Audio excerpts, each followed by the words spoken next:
Hello, everyone, and welcome to our webinar on the 2023 Oregon legislative session. Today, we're going to talk about what happened in the session with respect to bills that we were following here at the Oregon Realtors, talk about what it means for you and your clients, and we'll talk about what's next with respect to realtor advocacy as we look forward to future legislative sessions. I am Jeremy Rogers, the Director of Legal and Government Affairs here at Oregon Realtors. Joining me today will also be Jody Hack, one of our contract lobbyists, as well as Brock Nation, the Oregon Realtors Policy Director. One note, this introduction is being re-recorded because there was a technical glitch in the original recording.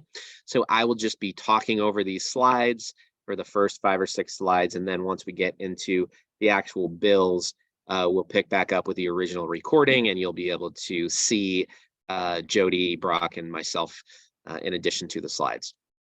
So just a quick overview, the 2023 legislative session, this was the first in-person long session since the pandemic. So we've had legislative sessions, of course, since the onset of the pandemic in 2020, but those have mostly been conducted in remote fashion or in some form of hybrid fashion.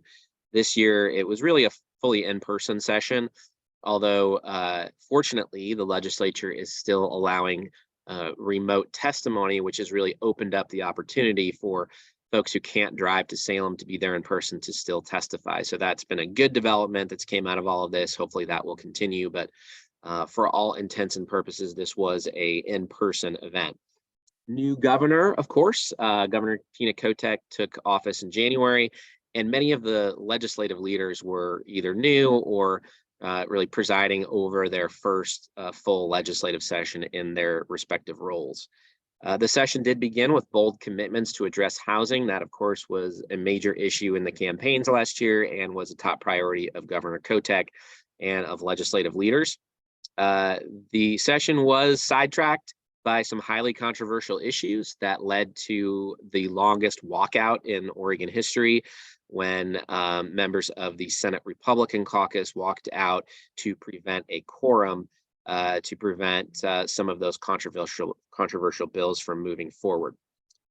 Some good housing bills passed. We'll talk about those today, but a key theme of this session was unfinished business. Because of the walkout, there really was a truncated schedule and opportunity to get bills across the finish line.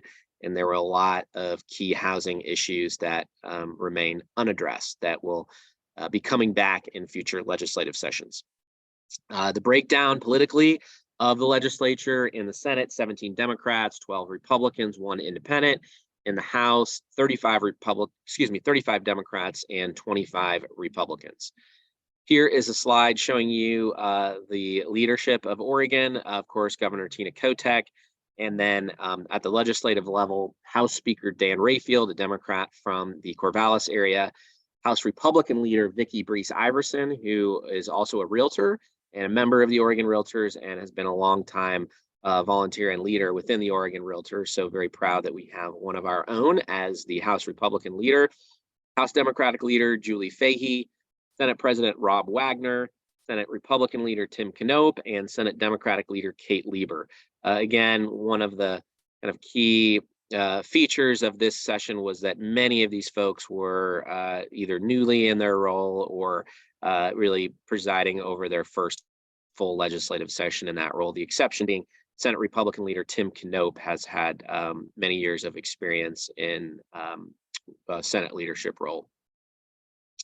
I want to thank our Government Affairs Key Committee. You see a picture there of Charles Rowereeve, our chair. Robin Springer is our vice chair. And you can see all the names of the committee members there on the slide. The Government Affairs Key Committee spent hours reviewing bills as they were filed for the Oregon legislative session, evaluating whether or not those are bills that we should be paying attention to at Oregon Realtors, and then our positions of support, opposition, neutrality on those bills, as well as helping us decide where we should be pushing for key amendments to bills. So a lot of time and effort spent. This is a key partnership between our staff, our lobbyists, and the committee to really drive our strategy during the legislative session, and can't thank all of these individuals enough for their dedication to this effort. The next thing we want to highlight is the Realtor Day at the Capitol. This is our big showing of force of members at the Capitol. We do this every 2 years during the long legislative sessions. This year, Realtor Day at the Capitol was April 11th, 2023. We had more than 500 Realtor members who joined us, 70 plus meetings with legislators. We discussed all the important bills related to issues like housing supply and homeownership, and other issues that are important to the members and to your clients, like the Oregon mortgage interest deduction. We had speakers at the event, including Governor Kotek, as well as speakers from NAR, and some important and interesting guest speakers as well. We had I want to thank the Political Affairs Key Committee, the Government Affairs Committee and team, and all of the realtors and staff members who participated this year and made it a huge success. And this really is an impressive thing when 500 realtors descend on the Capitol. It really shows that our members care about these issues, that we have a footprint in all communities in Oregon, and demonstrates that we are a united front on our positions that we are advocating for in the Capitol. Also want to thank members who gave testimony this session or who signed up to give testimony. You can see a list here on your screen. It's really important that, just like with Realtor Day, that the legislators see the faces of our members and from a variety of communities throughout Oregon, and aren't only hearing from our lobbyists and staff. So really want to say thanks to these individuals who took the time out of their day to prepare testimony and sign up to testify and to provide testimony in the legislature. And as I mentioned, there are opportunities to do this now both in person and remotely. So that is an overview to just kind of get us started. And now we're going to pick back up with the original recording. And Brock Nation, our policy director, is going to start talking about some of the key policy bills that were before the legislature. And we'll talk about what happened with those bills. Here we go. That. Oh, there we go. All right. So with that, let's move on and talk about some of the bills that passed this year. One of the very first bills to pass this legislative session, and arguably one of the most important for housing and real estate in Oregon, was House Bill 2001. This was introduced as one of Governor Kotek's priority bills, initially focusing primarily on homelessness and related services. But the Oregon Housing Needs Analysis was amended into this bill early on in the process, ended up being the vehicle that carried that across the finish line for us this year. So a little bit of background on that. The Oregon Housing Needs Analysis came out of House Bill 2003, which passed in 2019. And this bill directed the state to create a new system for accounting for what our actual housing need is and long-term future planning for that. So there were two work groups, the Housing Capacity Work Group and the Housing Needs Analysis Work Group at the Department of Land Conservation and Development, or DLCD. We participated in those two work groups over the years, and ultimately those two work groups created one final recommendations report that they gave to the legislature before the beginning of the session this year. So what it does, the Oregon Housing Needs Analysis, or ONA for short, will calculate the housing need allocations and production targets for each city in Oregon with a population of 10,000 or more. So this is going to be run out of Oregon Housing and Community Services, OHCS. And the goal is to further housing production and housing choice at all levels of affordability. The Department of Administrative Services will conduct an annual statewide estimate of needed housing and will allocate certain production targets to various local governments. This includes, considerations such as existing underproduction, forecasted population and job growth, homelessness, and equitable distribution of housing across specified income thresholds. This bill was very in-depth, but it also includes tracking. So OHCS is going to be creating a housing production dashboard with a number of equity indicators as well, to make it really easy for stakeholders, for realtors, for any member of the public to follow along with how housing production efforts are going in Oregon, and be able to see, in really easy visuals, the progress that we're making to make sure that we have sufficient supply of housing for all of our people. It also, made it a little bit easier to produce housing in a number of ways. One of these, it established guiding principles for DLCD when they're adopting rules related to urbanization along the lines of Goal 14, to provide greater flexibility, options, and certainty for local governments when they're amending their UGBs or adopting new comprehensive plan amendments, or for other land use regulations to support their housing production strategies. So each city will get their housing need, their housing production target, and then they'll have to create a housing production strategy, which is basically the how. How are we going to get these number of units produced over the next 6 years if you're not in metro, 8 years if you're in metro, for those local jurisdictions. It also established some new accountability measures. So DLCD is going to be partnering with public bodies to increase housing production and develop responses for local governments that might be underperforming, just based on the situation that they're in and maybe not being able to catch up quick enough, or also if they're deliberately in non-compliance with a variety of housing laws. There are slightly different requirements for metro cities and metro urban unincorporated areas. But for the most part, aside from a few differences, this is generally the strategy that they're going to be pursuing here. And then just this last Friday, the 28th, the Land Conservation and Development Commission authorized the rulemaking for the Oregon Housing Needs Analysis, which we'll be getting here soon. The first two deadlines for that, well, there's going to be three kind of subgroups within the Rulemaking Advisory Committee. Two of them, their deadline is the beginning of January 2025, and the last one is the beginning of January 2026. We'll be participating in those rulemakings and are excited to get started on that work. But for now, I'll pass it off to Jody to discuss 2889, which made a couple of changes to ONA as well. So House Bill 2889, probably the biggest and most important piece to that was defining what development ready lands looked like. And then in addition to that, when Brock spoke about the addition of the populations of 10,000 or more, that they had to cities with a population of 10,000 or more had to implement a housing production strategy. They had to do that within 1 year after completing their capacity determination. And what 2889 says is that if a city hasn't done that and they've been referred to the Housing Acceleration Program through DLCD, then they have up to 3 years from that date that they have to use the most recent strategy adoptions to comply. So there's some teeth in 2889. And then again, it really, the most important piece is the definition of the development ready lands. I would add on House Bill 2001, that was definitely one of the largest land use bills that we've seen in probably over a decade. There probably will be many fixes to that going forward because it is so absolutely complex and we don't know what we don't know yet. And there probably will be many unintended consequences that arise from House Bill 2001. I will also say that we're not going to see any results on housing production out of House Bill 2001 for probably anywhere from 7 to 9 or 10 years.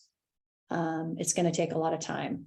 So while legislators liked to say originally, in the early stages of the session, that this was the housing bill of the session and it was going to address our problems, it does do some really good work. And we think that it was definitely needed and the Oregon housing needs analysis work has to be done. This is not going to solve our short-term housing needs and our supply needs immediately. So we spent a lot of time pushing on legislators, and you'll see as we get through this presentation why the importance of passing House Bill 2001 and House Bill 2889 were just the beginning, and we're certainly not done yet. And I think I've got the next one, don't I, Brock? I think Jeremy, whoa, that went on the wrong 3395. Yeah. Okay. House Bill 3395 also came as it's a large package, an omnibus package of housing bills that came to us at the end of the session, and it combined a number of housing related measures. And it ultimately set aside about $48.5 million for different initiatives. It allows for some commercial to residential uses for affordable housing units with incomes less or equal to 60% AMI. So there's some criteria around that. There's some mixed use structures for ground floor commercial and residential units that go up to 120% AMI. The bill requires that all cities with populations over 2,500, which was reduced from the current 10,000, to allow duplexes on all single family lots in residential zones. It also grants small cities $1.25 million to assist with that planning work. The bill directs $10 million in grants for community housing for agricultural employees, takes jurisdictions away from cities to regulate condominiums. This is something that we've been working on for a really long time, and it places it within the purview of the real estate commissioner and designates $5 million for local governments to support housing development efforts. I would say one of the big reasons why this bill was so important is that there are just several options for affordability for people with moderate income levels in communities across the state that have, first-time homebuyer stuff. There's a multitude of funding mechanisms within this bill that Jeremy and Brock and I have all talked, and we're going to go sit down with the Oregon Housing and Community Services and really dig deep into this one and a few others that they dumped a whole lot of money in, that it's going to take us some time to decipher what that really means and how we can get that information out to members. And how you can articulate that out to folks and be able to utilize that. But in a nutshell, they took a whole lot of stuff and piled it all into one and gave us very little time to work this bill. It's a good bill, but there's a lot of moving parts in it that I think, we're going to have to take some time to decipher. There's some dollars in there for college students seeking rental assistance and different things. So again, we're going to sit down with OHCS and dive into this and dig a little bit deeper about all the parts, but we think there's some good things in it. And is Senate Bill 406 mine too? No, I'll take that one. Yeah. Okay. So yeah, thanks so much, Brock and Jody. And, I'll hit 406 here in a minute, but just back on 2001, wanted to thank Jody and not just for her work here at the Realtors, but through her work at the home builders and her team there. A lot of work behind the scenes went on to modify, amend that bill to try to, get it right as it relates to the appropriate process for planning for housing in Oregon. So there's just a lot of work that went on there. And also want to thank Brock, who's been doing a great job on the rulemakings related to the housing planning reforms, including he's going to be taking the lead on the rulemakings for House Bill 2001 with the Land Conservation and Development Commission, and a lot of work still to be done through those rulemakings. You pass these bills, but that's just the first step. And then there's hours and hours and hours of rulemakings. I mean, sometimes we're in meetings that literally last 4 hours every other week on these things when we sit on those committees. So looking forward to continuing that work on 406. This, if you all recall, back in 2019, there was also a House Bill 2001 that was passed that we supported as the Oregon Realtors. And that House Bill 2001 was the bill that required cities of a certain size to allow duplexes on all single family lots, and then larger cities to allow not only duplexes, but also triplexes, fourplexes, townhomes, and cottage clusters. Because of the size thresholds that were included in those, cities above 10,000 were required to allow the duplexes. Cities above 25,000 were required to allow the additional middle housing types. There were a lot of cities left out of that framework. Also in 2019, the state passed House Bill 2003, which was the precursor to the 2023 House Bill 2001, which sort of kicked off this process of cities having to more rigorously plan for housing and create housing production strategies demonstrating how they're going to meet their housing goals. Those also had city size thresholds, so cities below 10,000 did not have to comply. So Tillamook County, who is suffering from a severe housing shortage, as are many other counties across the state, but they came together and said, hey, we want to be a part of these programs, even though many of our cities and unincorporated areas are smaller than those thresholds. So they actually came forward with the support of our local Tillamook County Realtor Association and worked to get a bill passed, Senate Bill 406, that sort of pushes them into those requirements, even though the cities are of a smaller size. And they actually went above and beyond, said, hey, even for our cities that aren't 25,000, we want to be required to allow the duplexes, not just the duplexes, but the triplexes, fourplexes, cottage clusters, and townhomes on our residential land. So that bill passed, and Tillamook County will now be part of all of these great efforts to both increase the density of our single family lots to allow those housing types, as well as participating in these other efforts to create housing production strategies and demonstrate their ability to actually produce the housing that we need. So that was a great development, serves as a model. Other counties, I imagine, that are also of smaller size or have smaller size cities could maybe come forward and do something similar to try to get to be part of this effort as well. House Bill 644 is the next bill. That is a bill that made an update to the law related to rural residential accessory dwelling units. So some of you may recall that the Oregon Realtors, along with other partners like the Home Builders and the Oregon Property Owners Association, pushed for years to get a bill passed that would allow for ADUs to be built on rural residential lots. Okay, that bill passed a couple of years ago. It's still up to the counties as part of their comprehensive planning whether or not to allow those rural residential ADUs, but they were authorized to do so, whereas before they were just prohibited. However, part of that law that passed a few years ago said that these things couldn't be built until the statewide wildfire risk maps were created, because those maps were going to have some influence on where these ADUs could be located. As we'll talk about later, there's been a lot of sort of back and forth on those maps. They came out for a period of time, but they weren't approved. They actually got withdrawn. There's been subsequent legislation related to that. So those maps don't currently exist as a statewide tool. And the legislature did not want to prevent these rural ADUs from going forward. So a lot of us got behind this bill, Senate Bill 644, that removed that requirement, saying that the wildfire risk maps must be published before the rural ADUs would be allowed. But that legislation did add a provision saying that these rural ADUs do need to be in compliance with section R327 of the Oregon Residential Specialty Code, which is the section of the Residential Specialty Code dealing with sort of home hardening related to homes that are located in wildfire risk areas.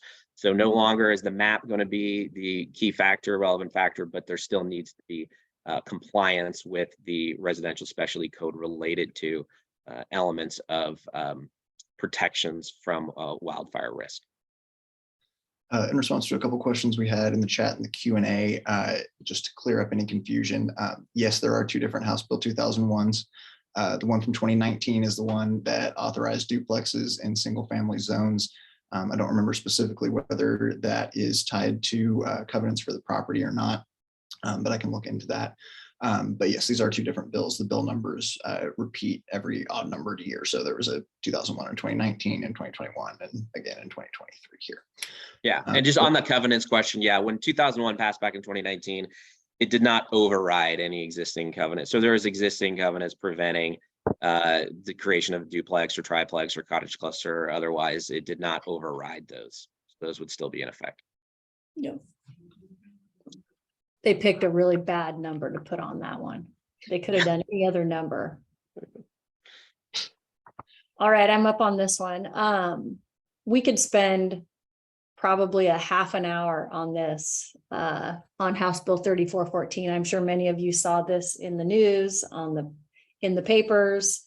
the most contentious bill of the session, which is crazy to think, but it's how it ended up.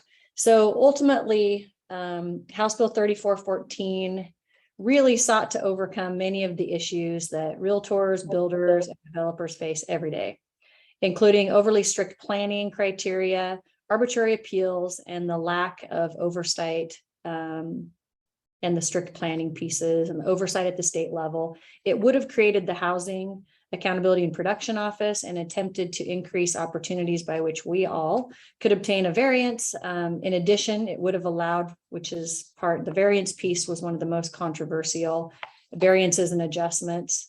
And then the other most controversial piece is that it would have allowed for some much needed land supply, allowing cities with urban reserves and non-resource lands a one-time opportunity to bring in up to 150 net buildable acres in cities with a population of more than 25,000, and cities with a population under 25,000, it was 75 acres. The bill did also contain an affordability piece, up to 30% of the project if you were to bring in the 150 acres or the 75 had to be affordable. We negotiated that heavily, and we were able to leave that up to the local jurisdiction and the developer to decide what the 30% looked like.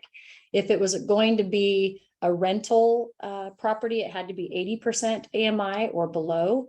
If it was a for sale property and workforce housing was needed, or first time home buyer type properties were needed, then it was 130% AMI, but you had to have a total of 30% of the project had to be affordable.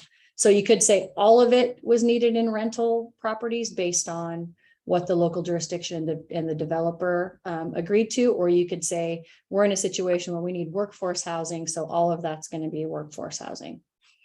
The land supply piece of this bill ended up actually being in 4 different bills. We started out with Senate Bill 1051, and I believe some of you actually testified for that. We had a hearing, and it was supposed to be moved to Senate rules to stay alive. And at the last hour, it didn't post. And we were told that was a mistake. And so thankfully, the majority leader in the Senate, Senator Lieber, gave us another bill, and we ended up with Senate Bill 1096. This bill just continued to have continued to be on life support, I would say, all session. So we ended up with Senate Bill 1096, and then we had the Senate walkout, and I was concerned that the Senate was probably not going to be the vehicle. So pivoted, and originally we had a House bill and a Senate bill. So when we had 1051, we had one on the House side and one on the Senate side. So we had 2 bills at that point. Then we ended up with Senate Bill 1096. We had the walkout, concerned over whether or not that would make it.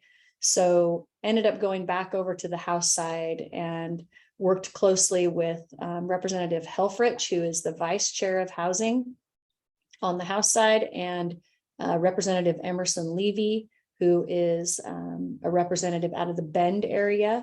And the city of Bend was extremely supportive of bringing in land. They had the non-resource lands, as well as many of the other cities. We had the League of Cities on board on the land supply piece. They were not supportive of the variance piece in the governor's bill. At that time, both bills were not brought together, so we were working those separately. And anyway, so then we introduced House Bill 3620 to keep that alive. The Speaker's office ended up referring that bill to the Housing Committee, which meant the bill was dead on arrival, which sent a clear message to us that there may not be a path. And so I pivoted and went back to work on the Senate side. So I can just tell you this was an ongoing battle the entire session. And I was told we needed the support of the governor if we were going to move anything as it related to land supply. And anyway, so we had some of the components that ended up in House Bill 3414, we had also introduced in House Bill 3569. So working with the governor's office throughout the session, stakeholders and many different legislators, in the end, we ended up putting our land supply as part of some of the negotiations with the Senate coming back, as well as some of the negotiations around the much needed land supply or the short-term housing supply needs that everyone recognized that we had to address. We ended up putting all those things into the governor's bill, which was House Bill 3414. So as many of you probably saw the headlines in the last days of session, it was extremely contentious. I'll read one of the headlines. There was a standoff over housing bill, keeps Oregon legislature from adjournment. The last 2 days of session, we had the votes. We moved it off of the House floor with 19 Republicans, and I believe we had 13 Democrats. We had 33 votes off of the House floor. Republicans were driving back from heading home to take the vote on a Friday night. And then we had to produce, I was originally told 7, I believe, on the Senate side. We actually ended up getting 8 to come back. And Saturday, the bill is negotiated on the Senate side. So the floor session was held up 4 times that day, again, under negotiations. So the bill ends up coming up on Sunday, the very last day of the session. And we believed we had the votes. We had 3 different Democrats who had agreed to take the final vote. If we got to 15, they would be the 16th vote. And unfortunately, all 3 of them, when the vote came, did not hit their yes button. So some further negotiation happened right after that vote was taken. And one senator in particular ended up going back on the floor and said that he would reconsider his vote. And it's to the purview of the Senate president or the Speaker of the House, if it's on the House or the Senate side. You can bring a bill back up after it's been voted on for reconsideration, meaning you can take another vote. And the Senate president denied the request of the senator. I think the frustrating part in that was that the agreement was that they would work to help pass this bill. And the majority leader had been working the floor for days on other bills and clearly did not do that on this bill. And so some frustration there. But that being said, he did express verbally and quite loudly on the floor that he was a standing senator and had a right to change his vote if he so choose to do so. He was denied that, and within minutes, the gavel hit and sine die happened. I will say that one of your own did a pretty phenomenal job of taking a stand, and that was Senator Mark Meek. After the floor vote, and during, he gave a remarkable floor speech. And after the vote, he removed himself from the floor and actually left the building. And I made a phone call to him and asked him to come back for the reconsideration, and which he did just for that. And then they ended up not reconsidering. But he took a bold move to do what he did because there were still other bills that needed his vote to move off of the floor. So kudos to him for taking the stand that he did. And again, you know, he's a realtor and did a phenomenal job. So while that was frustrating, given all of the work that had been done throughout the entire session, and there's no words to really describe the back and forth and the negotiation that happened between the governor's office, the governor, her staff, legislators, stakeholders, a multitude of stakeholders, and the goalposts changing throughout. Because we were told, you know, get the governor's support and you have a path. Well, you get the governor's support and the path changes. But the governor, I have to give her credit, stuck with us, even though this got really ugly and it got really tough. She didn't peel off. And so this isn't over. The governor's Housing Accountability and Production Council, or not accountability, but the Production Council that she put together, excuse me, are working diligently with their recommendations. A lot of the parts that were in House Bill 3414, the land supply piece, the variants, there's some things around appeals, I think, that were the only part that may not have been in their initial recommendations that they put forward. Those are all part of what they've been working on, and those are gonna come back. So I think in the end, it's probably going to be more robust than where it ended. So I think there's an opportunity for us to address some additional issues that we weren't able to in 3414. So if anything, I'll be honest, as frustrated as I was and as disappointed as I was, it also just put more fire in me to continue the conversation, because clearly we have a problem, and we went up against the environmentalists, and they are a force. And clearly there's a gap between housing and homelessness and those folks. And we've got some educating to do in the meantime, and we're going to do that. We know where our gaps are. We know who we need to talk to. We know what we need to do, and we're dedicated to doing that. So by no means do we take this as a complete failure, but it also was a loss. And it's unfortunate, but it's not over yet. So the advisory council is working on, like I said, recommendations, and there'll be legislation in the short session. There was talk of a special session. However, I don't believe that would have been in our best interest. Again, I think the governor's Housing Advisory Council needed to do their work. And I think it's important that we come alongside that work. So we're in lockstep with them, paying attention to everything that they're doing, and have some opportunity to bring more things forward. So I'm sure there'll probably be some questions about this when we get to the Q&A, and happy to answer any of those.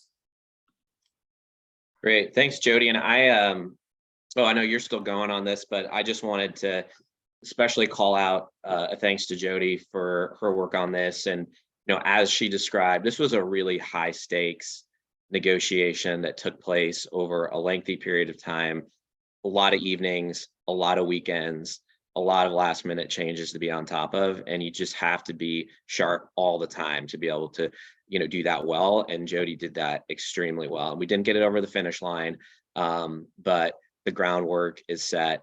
And also just want to make note of how important it is that advocates for the development community, including the realtors and our team, but others, were able to work with the governor and get land supply as part of this conversation. And as you all know, because you've been on these updates before, changing land use system in Oregon is hard. Land use is a religion in Oregon.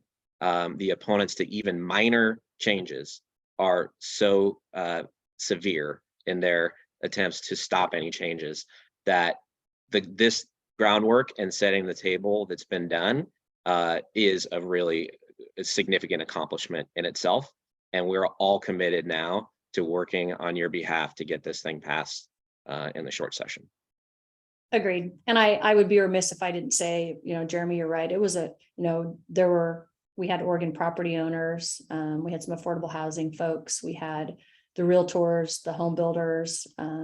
There were a lot of us that were working really hard. And, who would have thought, when they said, we're going to put this into the governor's bill, when I finally got their support, that it would have been that damn hard to get it across the finish line. And it came down to we needed one Democrat vote on the Senate. That was it, just one. And who would have thought a Democrat governor's bill in a Democrat majority would have been that hard. And we delivered on every realm. And I can honestly tell you, I can say that there is not one rock that I didn't turn over and one avenue that I didn't try. Thanks, Jody. Yeah. Jody, you want to talk a little bit about sort of some of these additional efforts we made during session to support that work? Yeah, so press releases and there were some media things that happened. I mentioned, I can't tell you, there were multitudes of times that we were all in the press. We did some op-eds that, those got picked up. Janie and I joined forces and did several press releases together. I read one of the clips. Another one is Oregon bill to accelerate housing development will change urban growth boundaries, fails by 1 vote.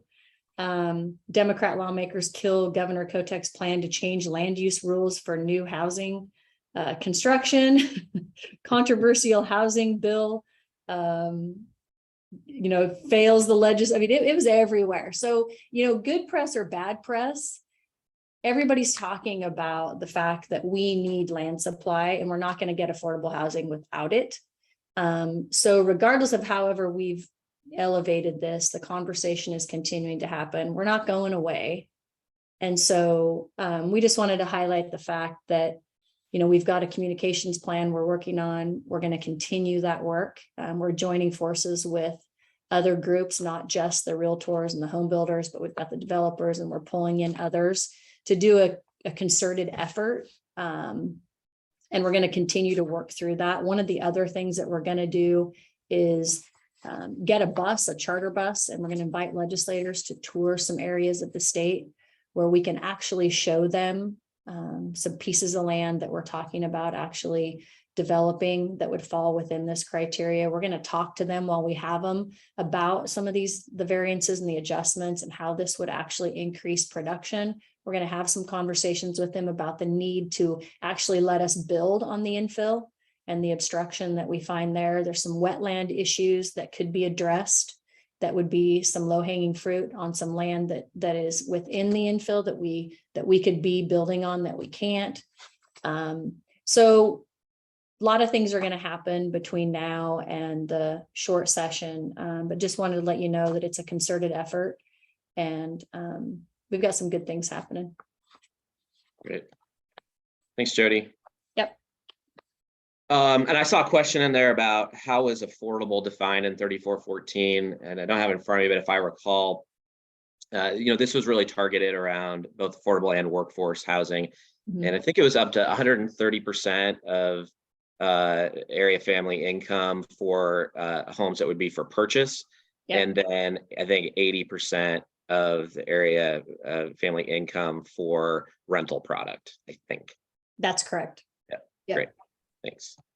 All right, so let's talk about the mortgage interest deduction. And I mentioned Sean's not here today, but this is a piece that he worked on heavily and of course has worked on over the years on your behalf, because every single year mortgage interest deduction bills come forward and we work very hard to fight them. And this is a whack-a-mole. Sean's probably been through dozens of these battles, but has always ably helped us to defeat this. And we'll talk to about a lot of work that you all did, and with Brock's leadership in engaging the members in calls for action to help communicate to legislators that, the reasons why passing this bill would be a bad idea. So there was really 2 bills, 976 and 3010. Those bills would have eliminated the mortgage interest deduction for households with incomes greater than $250,000 and then phased it out for households with incomes between $200,000 and $250,000. And then it would have completely eliminated it as well for second homes. And as you all know, because you're realtors and you're kind of tracking trends and growth and where are people moving, Oregon actually lost population between 2021 and 2022 for the first time since 1983. One of the issues being cited is the extremely high individual tax burden that now has been created, particularly in the Portland metro area. People are fleeing Multnomah County in particular. And with all of the local taxes through the city, the county, and metro, on top of our already high tax burden at the state level, it really has become an inhospitable place. And particularly for those, who are making, in the range of incomes as we're talking about here. And so not only is the mortgage interest deduction an important tool for everyone to have affordable home ownership, getting rid of it or minimizing it at this time is an especially bad idea given the already sort of crisis we're facing over the tax burden. I mean, you've got politicians who've always wanted to increase taxes in the local areas now, in the Portland area, is talking about what can we do to keep residents here because the taxes are too high. So it's particularly important right now for us to push back on these types of proposals. And we were able to do that successfully, through our lobbyists, through the advocacy of you all. I think we had something like close to 1,000 messages that were sent in to the legislators via our call for actions to help defeat this legislation. And both of these bills died in committee. They did have, there was public hearing on 976, but it did die in committee. So that is the mortgage interest deduction. We do expect there will be more mortgage interest deduction bills in the future. There always is. And we will continue to fight on your behalf to protect that important homeownership tool. Absolutely. Brock, you want to hit this one? 100%. So on to real estate regulation. There were two kind of key bills that we were watching here. One was Senate Bill 702, and this bill requires appraisers to take education courses on state and federal fair housing laws, as well as implicit bias, which includes racial bias, for certification or licensure, and registration of appraiser assistants. So this is pretty similar to what happened in recent years with the LARC Fair Housing C requirement for realtors.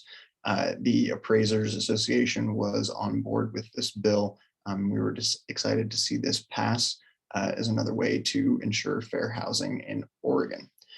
This one's pretty straightforward. I don't know if it needs a whole lot of extra detail here, but yeah, if you think about it similarly to the LARC courses that you guys have to take, that's basically what appraisers have to do now as well. Another consumer protection bill we had was 3092. This is one that Jeremy worked on, so I'll let him take the lead here.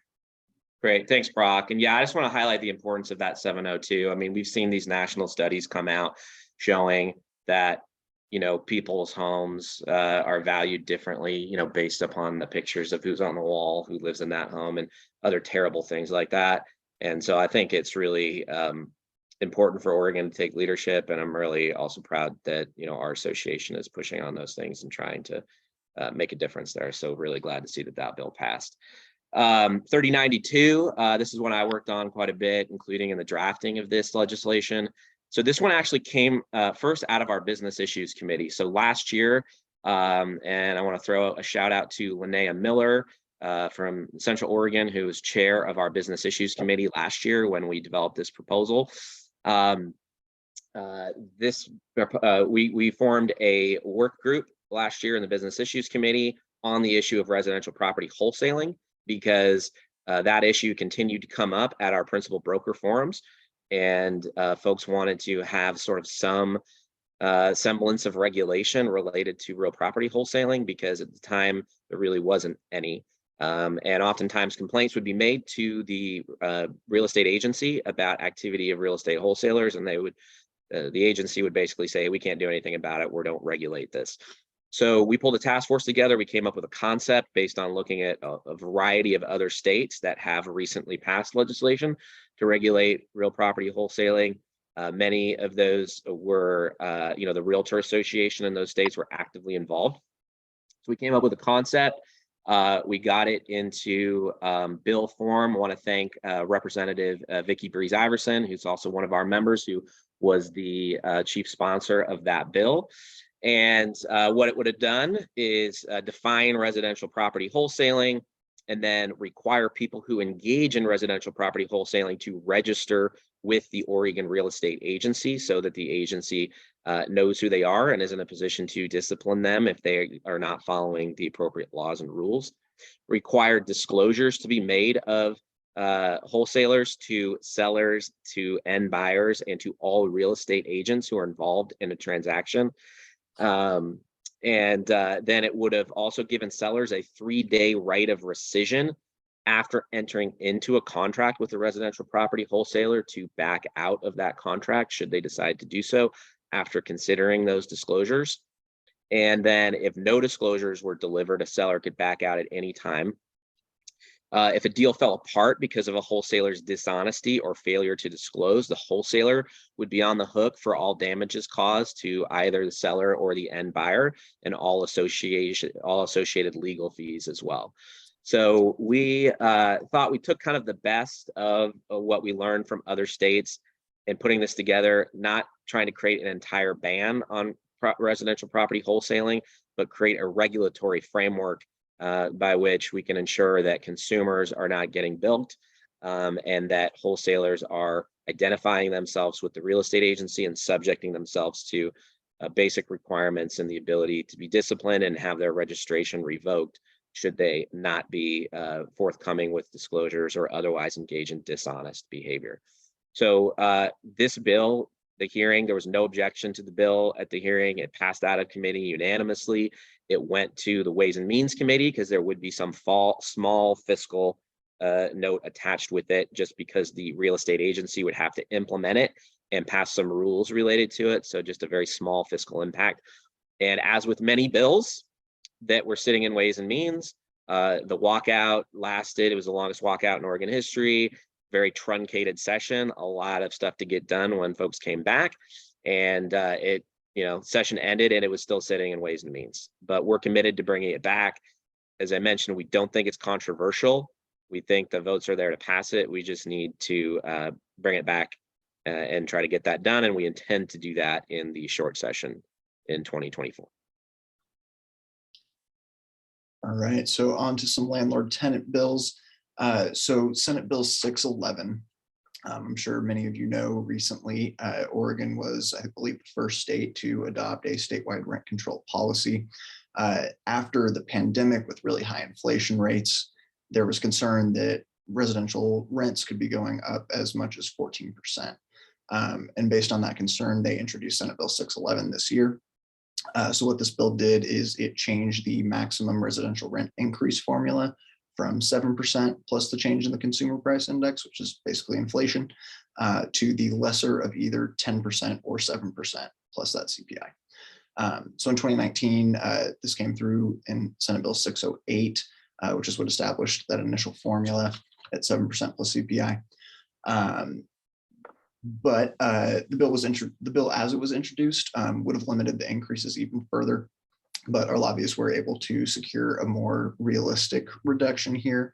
Obviously, we don't want to see rent caps in at all because they, inhibit development or discourage development of additional multifamily housing because the property owners wouldn't know if they would be able to increase their rents enough to cover their cost increases.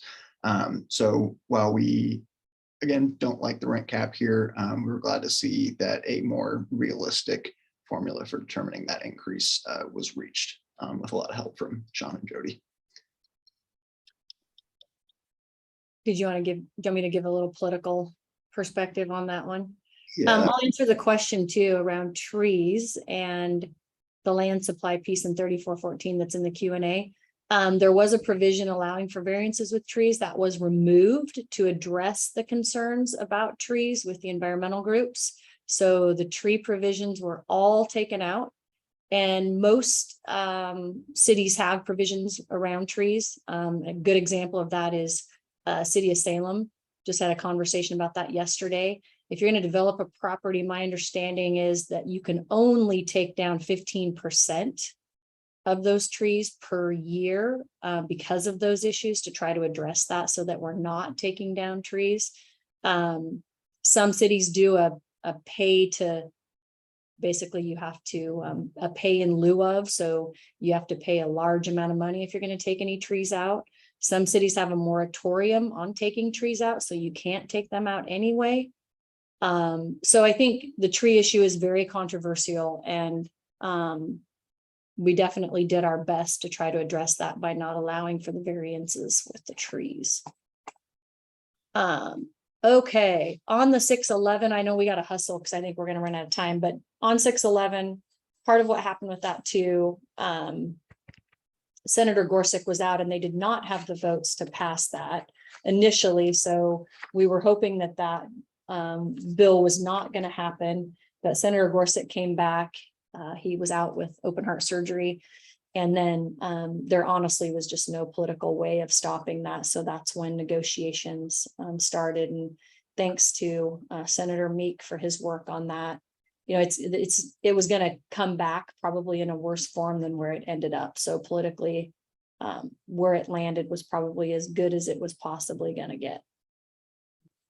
And hey, Jody, before you move on to the next one, let me jump in because I see a question about the wholesaling bill. And Frank, thanks for your question. Yeah, I probably should have started with that. What is a residential property wholesaler? So what we're talking about here are people who get a home under contract, okay, and then they go and essentially sell that contract. Okay, they go find someone to assign that contract to, and they earn a profit on that. So they never hold legal title to the property. And there's some different ways you do it, but generally speaking, they don't hold legal title to the property. They have what we call equitable title, that right to purchase the property that exists when you're under contract, and they go sell that to someone else. And they make a profit off of that. So there are a lot of people doing this. There are a lot of people taking kind of real estate investing classes, teaching them how to do this. There's more and more wholesalers every day. Several states have moved to regulate, and we're interested in doing the same here. Okay. Thanks for the question. House Bill 2192, I'll be really quick. Basically, since 1997, we've been able to replace homes that were lost by natural disasters, so long as the dwelling had, basically it says has, the law said has, walls, roof, plumbing, etc. So if there'd been a dwelling there and there was a natural disaster, you could replace it. Well, Lane County decided to interpret the word has literally and said that you could no longer rebuild a structure on property if there wasn't existing walls and a structure. And then ended up that some property owners actually built on some property where a home had been burned, I believe, or it was gone, and replaced the dwelling, and then they were told they couldn't. And so this bill clarified that, and now there's no question whether or not you can replace that dwelling. So took care of that problem. Great. I'll hit, thanks, Jody. I'll hit the 2982.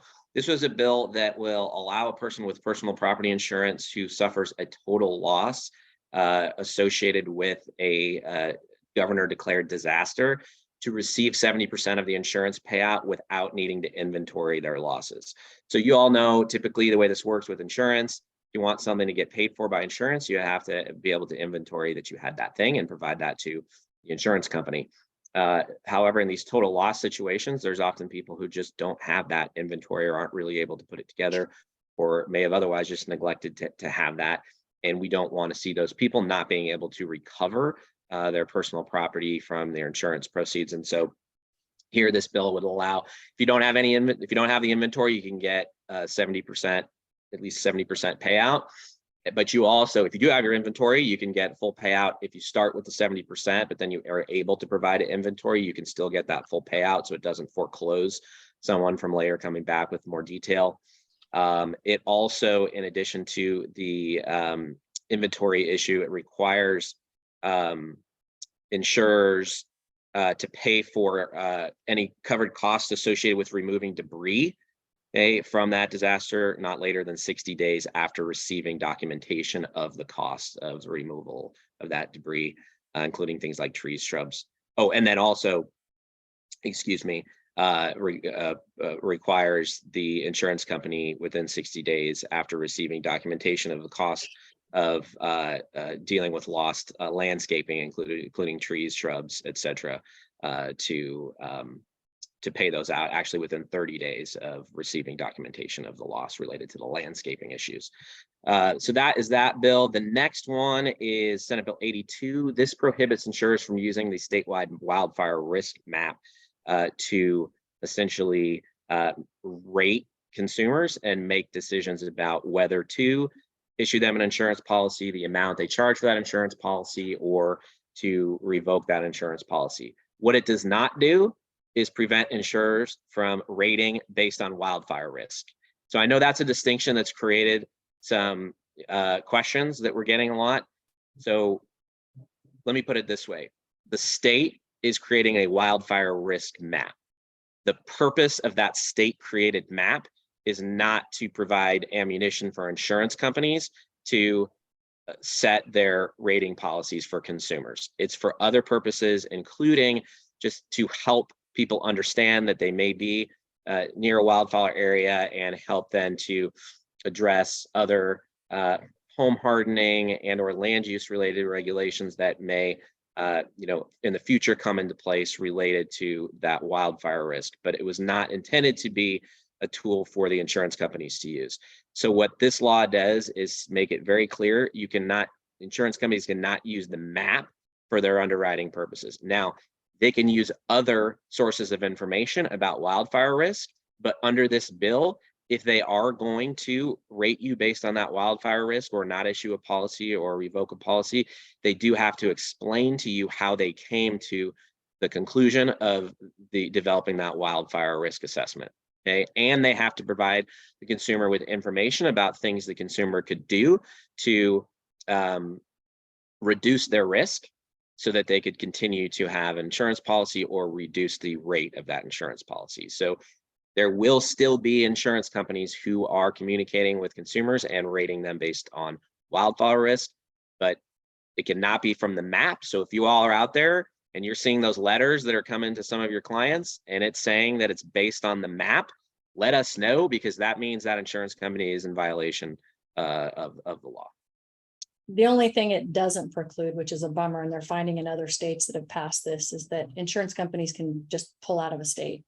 And so that's an unintended consequence of a piece of legislation like this. And they're finding that in other states that have done this. So that's also something we've got to be aware of. Yeah, and if you all been paying attention to the news, California, a lot of mainstream insurance companies have pulled out, in Florida for other reasons.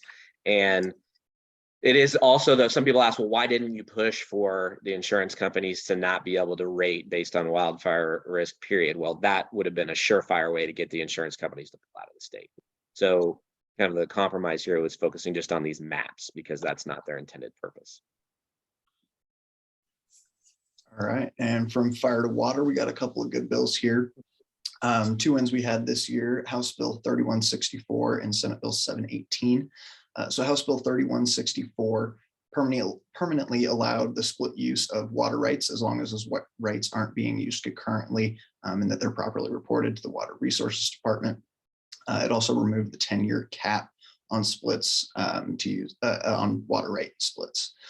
Since 2001, Oregon has temporarily allowed for the conditional use of split use of water rights, meaning that the water right holder can use their water right for part of the year and then gift, lease, or sell their water right to an in-stream user for the rest of the year. It's been renewed several times since it was initially implemented in 2001, I believe in 2007 and 2014. It had sunset provisions on it, basically saying, this law expires at this date. And so they went through and extended that again in 2007 and 2014. And then this year they decided that, we're going to take off that sunset date. We're just going to allow this permanently.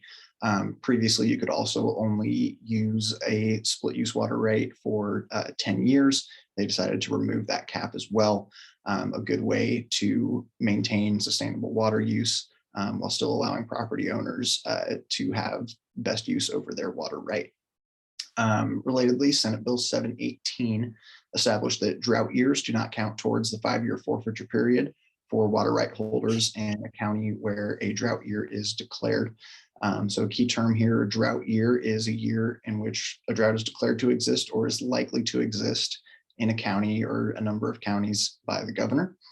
And so Oregon water right laws create a presumption of forfeiture for water right holders who fail to use all or part of their water right for 5 consecutive years. So let's say I have a property, right, and I'm going to get, 100,000 cubic feet. I know these numbers are not accurate to what would actually be used, but let's say I'm going to get 100,000 cubic feet of water a year. If I only want to use 50 of that, if I only need to use 50 of that, I can just use that 50 and I can give 50 to an in-stream water right user.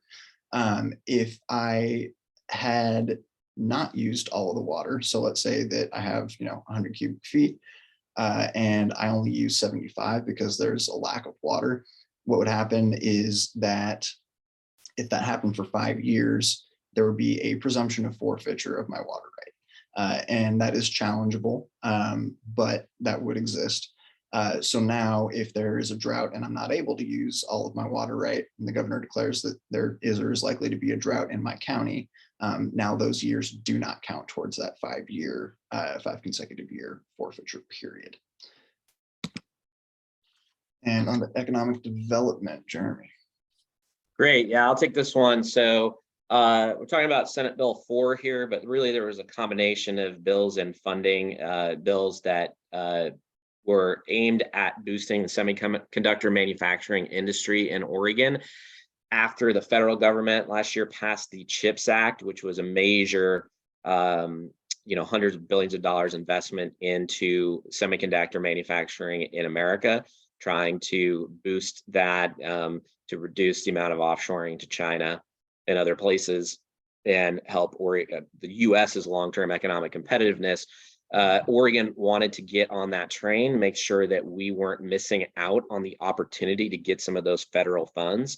So there was a lot of leadership here from the governor's office, from Senator Wyden, and then from business groups in Oregon that focus on manufacturing and on other business, general business issues to try to get this over the hump. And there was a lot of support from both Republicans and Democrats. So there was a task force that worked to develop a proposal that came forward, as I mentioned, in part as Senate Bill 4. That includes that bill passed, along with hundreds of millions of dollars in funding, including grants and loans and tax credits, and some land use pieces are part of it. So Senate Bill 4 allows the governor to designate 8 new sites, 2 of up to 500 plus acres and 6 of less than 500 acres, to be brought into the urban growth boundary for industrial uses related to the semiconductor industry. One of the main complaints that we hear in Oregon about why we're not capturing more investments. This was a huge part of the conversation when Intel made announcements about big investments in Ohio and other places rather than Oregon, was that we don't have the industrial land capabilities here. So that was a big part of this. There was establishment of a loan fund to provide financial assistance for related development projects. And I mentioned additional financial tools, including a huge boost in the Oregon Research and Development Tax Credit. Since this bill passed, there have been announcements about major semiconductor investments, including just this week, a major investment announcement by Intel of an investment that's likely to be $1 billion plus in Washington County. So this is a good thing for the state, it's a good thing for the metro region, and of course, we do more semiconductor research and development and manufacturing here. We're going to have more high wage earners. Ohio's high wage earners are going to want to buy houses, and it just sort of feeds the overall economic development landscape, including the housing market. So we think this is a good thing for everyone, and really glad to see that it passed. We just wish it would have had more housing provisions in it. And yeah, hopefully that's going to come. That's what we're doing with the 3414. Yeah. Quickly to respond to a question in the chat, Patrick Eiler asked, who was the lead on 3164? Was it us? It was not us. This was a bill that has gotten, I think, a lot of work over the years from Representatives Helm and Owens, who are the chair and vice chair of the House Ag, Land Use, Water, Natural Resources, and Everything Else Under the Sun Committee, as they like to joke during their hearings. So this is one that they worked in collaboration on to bring forward together. They've done a lot of bipartisan policy work on water issues over the years, especially in the southeastern portion of the state, Owens District around Harney County, Malham County, in those areas as well. But we have some also new exciting investments and extensions of deadlines. Jody, do you want to talk about 5511 and 2127? Sure. Senate Bill 5511, again, we've got more dollars, 132 million. So this is another one of those bills that we're going to be digging into and doing some more work deciphering all of the parts. But a couple of the most important would be the 20 million in alternative home ownership models and another 20 million in bonds for home ownership, which again gives opportunities for nonprofits in the private sector to partner up. One of the examples of this would be a project that they're working on in Central Oregon on some deed restricted, subsidized, low cost home projects for local workers. So I think leveraging the private public partnerships in this one is going to be imperative. And I think there's a lot of moving parts in this one too. So we'll dig deeper as time goes and see what they're going to do with all of the funding in there, but some good parts in that. On House Bill 2127, it removed the city of Pendleton's deadline to apply for the affordable housing pilot program. And on that one, if you remember House Bill 4079 that passed in 2016, it established the pilot program that allowed for construction of affordable housing. It applied rules to cities with population tiers so that they could propose housing projects adjacent to their urban growth boundaries that would correspond with their community need. So, and House Bill 2160 passed in 2021, and that brought Pendleton into the fold, and House Bill 2127 removes that deadline and allows them to apply for that housing pilot program. Quickly, thanks, Jody. There was a question about, will we make the slides available? Yes, we will. We'll make sure that you have access to those. All right. There was one other question in the chat here that I wanted to address. So Donna asked, is it likely that there will be any movement on increasing the capital gains exclusions from $250,000 to $500,000? This would increase inventory if long-term owners could sell without a huge tax bill. There has been some federal action on this recently. A representative from California, I believe, introduced a bill, I want to say in March, that would do just that. I don't remember how much progress it's made. Last I checked, it hadn't moved yet, but that is something that's happening on the federal level. Thanks, Brock. And then we also have House Bill 2984, and this one addresses commercial to residential conversions. So House Bill 2984 permits the conversion of commercial use buildings to residential uses without zone changes or conditional use permits if it's within the UGB. It also prohibits local governments from requiring additional parking and limits them from collecting system development charges specific to the conversion for water or wastewater, and offset any SDCs paid when the building was originally constructed. So this one expands on Senate Bill 8, which passed in 2021. This originally only allowed the conversion of commercial property. Now it includes vacant commercial zone property and all income levels of residential zoning. So it allows developers to reuse sites that were previously ineligible for residential construction and increases opportunities for housing development in communities across the state. Jody, is there anything you want to add on this one? Unfortunately with this, it's going to be cost will be an issue. You still got to deal with all of the code requirements and all of those things. It was unfortunate that some of that didn't get, we tried, and it's as good as it's going to get. But I think what'll end up happening with this is we're going to need to take some specific examples back to the legislature and be able to show them, look, we want to do this, but it's cost prohibitive. And we're going to have to try to work through what some of that looks like moving forward. But until we, make a pass at it and see what it looks like, and we've got some projects we can go back to them and show them. I don't think they understand how costly this could be to take a commercial building and convert it over, given all the code requirements and things. So while this is well intended, I'm very pessimistic in what it's actually going to be able to do. That's And one of then- those things across the whole country. There's a lot of buzz about this, and Yeah. it sounds like a great idea on paper, and it is a great idea in theory, but can you make it actually pencil out? And that's where we're at now. Consistent challenge for sure. All right, just a couple more slides left, and then we'll let you guys get on with your day. So here's something that you guys did, right, throughout the year. We sent at least 5 different calls for actions, a couple of follow-ups for various CFAs that we sent out. As Jody mentioned, the first one that we sent this year was for Senate Bill 1051, which was part of that land supply, which was ultimately amended and refined into 3414. We did have a little bit of a technology problem here. We got a new security system upgrade, and so only about a quarter of the people that were supposed to receive this did, which is why we only got about a quarter of the responses, but we quickly got that turned around and fixed with our security system so that would not be an issue moving forward for the rest of the session. After that, we sent a call for action on Senate Bill 976, which is the MID bill that Jeremy discussed. We had 941 total messages sent. Exciting to see that 401 new advocates participated in this campaign, and 536 that had responded to previous calls for action as well.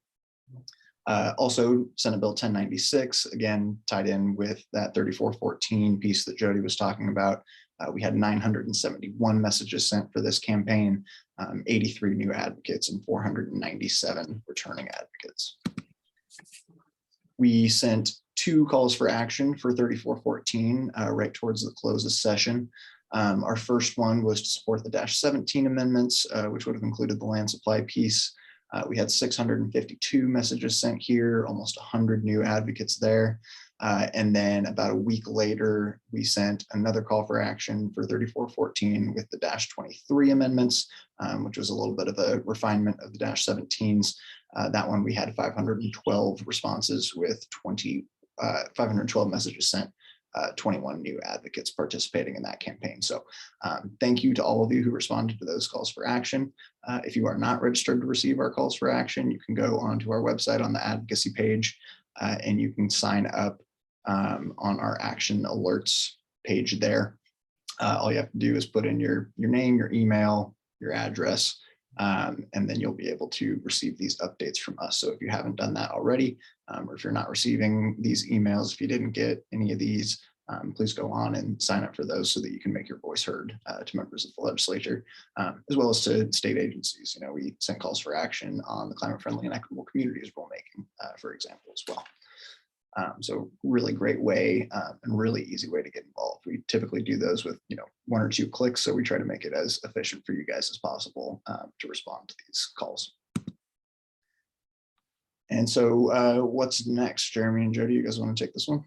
Yeah, I'll start and then hand it over to Jody. And I also just want to thank Brock for his work on those call for actions. He's really kind of mastered that system, and oftentimes we've got to act quickly to get those out. And he's been doing a great job doing that. So what's next? We've kind of talked about this throughout, but there's a short session. It's coming up at the beginning 2024. And we want to have some successes on your behalf in that session. So the things we're looking at, those bills that we had this year that really warrant and shouldn't be too controversial, but just didn't make it over the hump with all the dynamics of the session. We want to bring at least some of those back to get them over the hump. Particularly, we certainly want to bring back the wholesaling regulation bill that we talked about. We think we can get that accomplished in 2024. We did bring forward a bill this year on simplification of Oregon's first-time homebuyer savings accounts. That's a bill that we passed originally, creating those accounts, but a lot of banks and credit unions don't participate because of the reporting requirements. So we tried to streamline the red tape. It's another bill that shouldn't be controversial, and we think that we can move forward likely in the short session. And then we had a rent reporting for credit building bill. The idea there would be that when you're paying your rent on time, that if you opt in to do that as a tenant, that can be used to demonstrate your credit worthiness, which then allows tenants to be in a better position to be purchasers of homes because they have a strong credit report. So we intend to bring all those ideas forward again and get them passed. One thing I want to mention to you all right now is something we're considering for the short session and probably would be combined with the wholesaling regulation. would be a requirement for the use of buyer broker agreements. So we only have a couple minutes here. We're not going to really be able to dive into this, but the idea being that, as you are all aware, there's been a lot of movement at the federal level. First from, a settlement that NAR reached with the Department of Justice related to sort of how we talk about how buyer brokers are paid and transparency with consumers about that. And then a series of class action lawsuits challenging the kind of fundamental model that's used in real estate compensation of the seller and the seller's agent offering the buyer broker compensation through the MLS, and that being a requirement of the MLS. So we don't know what the outcome of those are going to be, but if those lawsuits went the wrong way, then buyer brokers could be in a position to not get paid if they don't have a contract with their client. And I think most of you would agree that in business, you should have written agreements for compensation. And here we want to get ahead of any potential changes in the industry. So we're looking at the idea of bringing forward legislation requiring buyer broker agreements. Jody, you want to close us out with next steps on housing production? Sure. Like I said earlier, we're gonna wait and see what the Housing Production Advisory Council brings forward. We've also been asked several of the different stakeholders to bring forth ideas for the short session on short-term housing production and how we help the governor get to her 36,000 units per year for the next 10 years to get us out of the housing crisis that we're in. So I think we're probably going to see some things come back that were part of House Bill 3414. There may be some modifications there. I think we'll see some things as it relates to infrastructure, because we've all had conversations throughout the session about the need for infrastructure across our state. Not sure exactly what that's going to look like.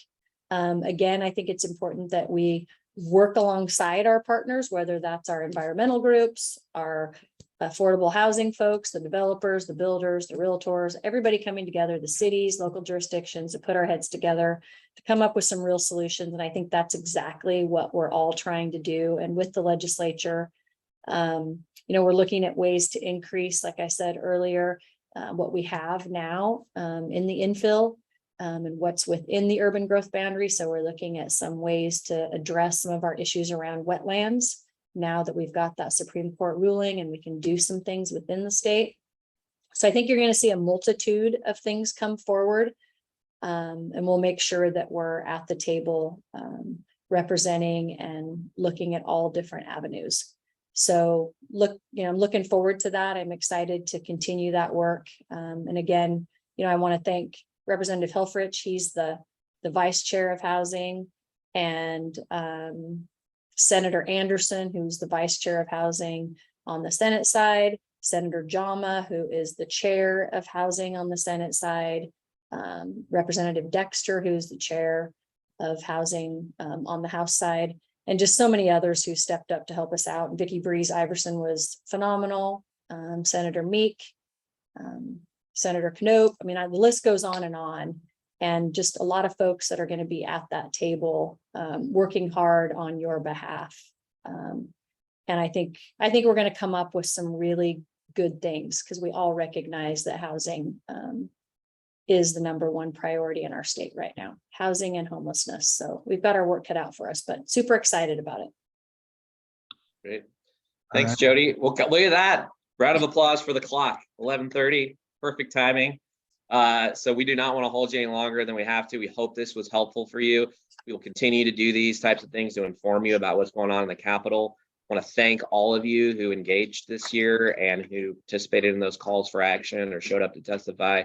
And really, really, really want to thank the team, Jody, Brock, Sean Gillians, and the whole team at Oregon Realtors. We will continue to fight on your behalf to ensure that you can be successful in your profession, that your clients can be successful in purchasing homes, and that we have a great state to live in where people can afford to live comfortably and find the shelter that they need.